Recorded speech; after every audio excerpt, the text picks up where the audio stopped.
Violent protests have erupted in Venezuela over allegations that Sunday's presidential election was stolen by the country's authoritarian leader, Nicolas Maduro. The opposition candidate, who was strongly favored in the polls, says he has proof that he won.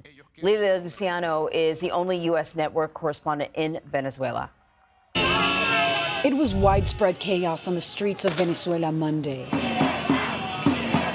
as thousands of demonstrators across the country protested what they say was an attempt by President Nicolas Maduro to steal the country's presidential election.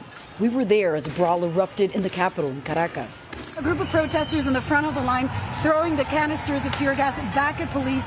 There's a lot of police motorcycles here confronting them. You're seeing a lot of tear gas. The group of protesters back there, some of them told us that they assembled peacefully, and that's when police started arriving and all of this confrontation started taking place. Soy Nicolas Maduro, presidente. Maduro claimed victory for a third six-year term, while challenger Edmundo González claimed to have the proof that he received 70% of the vote against Maduro's 30%. President Maduro took office in 2013, and during his presidency, more than 7 million citizens have fled the country over poverty and violence, many to the U.S.-Mexico border. Blanca Suarez was among those who fled with her young boys, but returned home to vote and hope for a regime change. ¿Qué venezolano va a salir a enfrentarse en una selva? She says no Venezuelan would want to brave the jungle, risking violence, rape, and death, but says now it's a necessity for her.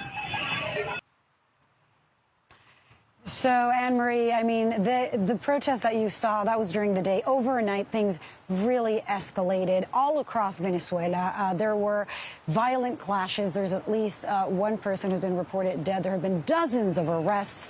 And what we are seeing is just not just the rage and the demand from people who support the opposition. In many cases, in many communities and towns, people who used to support Chavismo, the socialist rule that's been in place since Hugo Chavez and that Maduro has continued throughout over the last decade.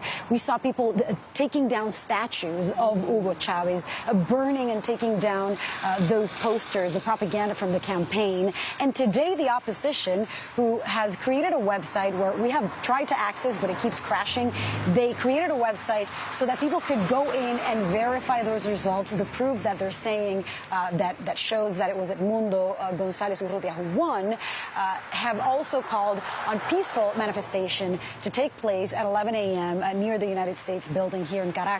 We expect a mass of people to gather there and possibly parallel protests. They're saying keep the peace, but there are, of course, concerns because then the government loyalists have also called for a protest at 2 p.m. for manifestations at 2 p.m. So between noon and 2 p.m. and the rest of the day, we're just standing by to see what's going to happen and if the government will publish those official results that we're still waiting for, the international community is waiting for, and the few observers who've been on the ground from the Carter Center have been demanding transparency to publish by the government. So you answered one of the questions that I had, which was whether or not President Maduro has revealed what his proof might be that he's won this election by a landslide. The opposition leader says they have proof. So obviously they don't have the results, right? So what sort of proof are they talking about? So the way it works, in every voting center, there's a table, there's witnesses, there's a certificate, a form that validates the result of that count. That's signed and that's certified, although there were a lot of questions and concerns about the process of allowing witnesses into the voting centers, into the count. Those actas, those forms, is what is turned over with the results of each voting center, of each table, to the opposition, to all of the parties. So that's what the opposition says. We have enough of that to have evidence to show that irreversibly Edmundo won by more than 70% of the vote. The government is the one, and the voting authority, the electoral authority, which is the fifth power or the fourth power of government. We have three, they here have five. One of them is this electoral commission, this electoral body. And what they do is, but they are run by Maduro loyalists. What they have to do is they have to publish the results. That has been expected for days, and it still hasn't happened today. I tell you, this is the sort of instability and uncertainty that forces people to leave their country. When we talk about the root causes of migration. Lilia Luciano, thank you so much. Great coverage. Thank you.